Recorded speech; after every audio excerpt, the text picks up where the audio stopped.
Kisum Beats Productions.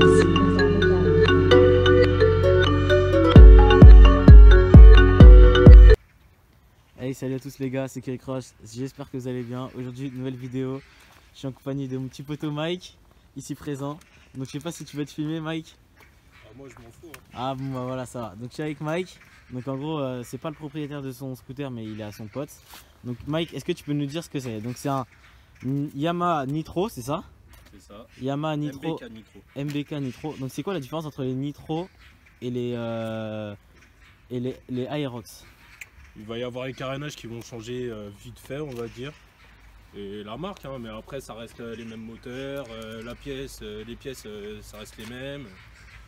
C'est ce qu'ils ont fait aussi par exemple chez les boosters. Ok. Et du coup ça c'est, on est d'accord, c'est un 2017 si j'ai bien compris. Non, donc c'est 2015. 2015 pardon. Donc c'est donc les derniers modèles ont été faits en 2017, c'est ça? Si je me rappelle bien. Ouais. C'est en 2017, donc ils ont arrêté comme pour les stunts, ils ont arrêté la production en 2017. Que ce soit pour les stunts, les boosters, etc. Donc toute leur gamme de scooters ils les ont arrêtés. Donc du coup dessus on est sur, moi j'appelle ça les gammes de scooters haut de gamme parce qu'en fait je vous explique. Donc par exemple là on a ce petit zip, ce zip, donc il y a Jojo. En fait c'est zip, donc c'est en fait au niveau piston on est sur du refroidissement à air et dessus on est sur du refroidissement liquide, c'est ça?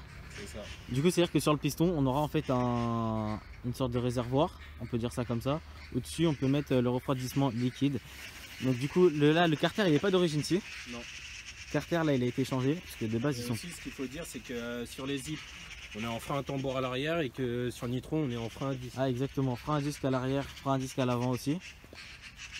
Et aussi du coup donc c'est à dire que vu que c'est refroidissement liquide il y a un radiateur, donc généralement il est à l'avant, c'est ça? Toujours. Donc ils sont à l'avant généralement. Et pourquoi là par exemple sur le Vario on a des prises on a des prises d'air, de liquide? C'est pour le liquide non? C'est quoi? Sur le Vario? Ouais, non, là, ici c'est pas le Vario, non, c'est l'allumage. L'allumage, ouais, pourquoi sur l'allumage, pardon, excuse-moi, on a Parce des... qu'en gros, l'allumage va être relié par la pompe à eau. Ouais. Et en fait, cette pompe à eau là, dès que tu vas démarrer le scooter, ça va t'entraîner ta pompe à eau qui va te faire le circuit de refroidissement liquide. Mais du coup par exemple, dessus, est-ce que tu as les mêmes problèmes que sur par exemple, moi, mon scooter, je sais qu'il faut que je fasse attention parce que je risque d'avoir des problèmes avec la pompe à huile. Est-ce que il peut y avoir les mêmes problèmes avec la pompe à eau ou pas dessus? Non, ça va parce que mon pote, si je me rappelle bien, ne l'a jamais changé. Alors que le scooter, il totalise donc voilà, 27 000 bornes. Le compteur, voilà, regardez, compteur petit digital. Pareil, on a des tripes. Donc on met là 27 000 km. Et du coup, dessus il y a un kit, si j'ai bien compris. Ce ne sont pas les rétros d'origine, ce sont les rétros. Les rétros ont été changés. Dessus, du coup, il y a un kit. Est-ce que tu peux nous ouvrir un peu le coffre ou pas pour nous montrer le petit kit qu'il y a dessus? Bon, bah rien n'est vissé, hein, évidemment, parce que. Bah ouais, parce que du coup, il y a un kit. Non, mais même sans ça, c'est plus simple pour travailler. Donc voilà comment c'est à l'intérieur du scooter. Donc en fait on peut voir que là du coup c'est l'eau, le refroidissement liquide. Là du coup on a l'antiparasite. Et en fait dessus il y a un 70, c'est ça? Ouais. 70 top rose. Donc il marche hyper bien. Donc ça monte à combien un scooter comme ça? Équipé comme ça, la batterie elle est là. Ça doit prendre 110, mais en sachant qu'il n'y a pas de pot détente. Ouais, on a sur un il n'y a pas poteau ring. d'allumage, c'est l'allumage d'origine. On est sur un poteau ring dessus avec les LED ont été retirés.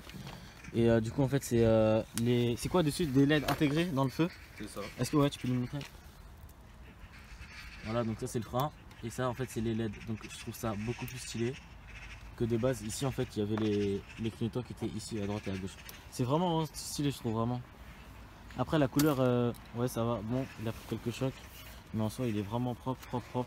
Est-ce que tu as quelque chose à dire Mike sur ce scooter? Bah, tu le conseilles ou pas? Ça roule bien, ça tient bien la route. Est-ce que tu le conseilles? Ouais, je le conseille. Bon, après moi je préfère les anciens modèles. Hein, ouais, les anciens. Je les trouve moins hauts. Avant lesquels? Quand tu dis les anciens, c'est lesquels? Ah bah, c'est que tout le monde a connu. Hein. Les 2010, non, un truc comme ça, 2007, ouais, par exemple 2010. Et encore, je crois que 2010, ils avaient déjà commencé à les faire, ça, je crois. Ouais, faut se renseigner. Donc après, pareil, clignotant. Par contre, il n'y a pas de starter dessus, comme sur les Nitro, les stunts. Ouais, c'est Non, ça. c'est pas ça, c'est juste que de base il y a le démarreur électrique, à part que. Ouais, la batterie. Non, c'est pas Non. question de ça, c'est question qu'il est passé en grande plage. Ah oui, ouais. Donc il y a un pack overrange dessus.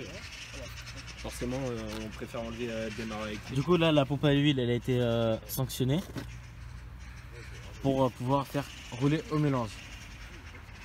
Donc les gars, du coup, ça va être la fin de cette vidéo. Si ça vous a plu, n'hésitez pas à liker, commenter, partager. Donc voilà les gars, dernier petit plan sur le petit nitro Yamaha. Donc sur ce les gars, je vous laisse, c'était Kerry Cross.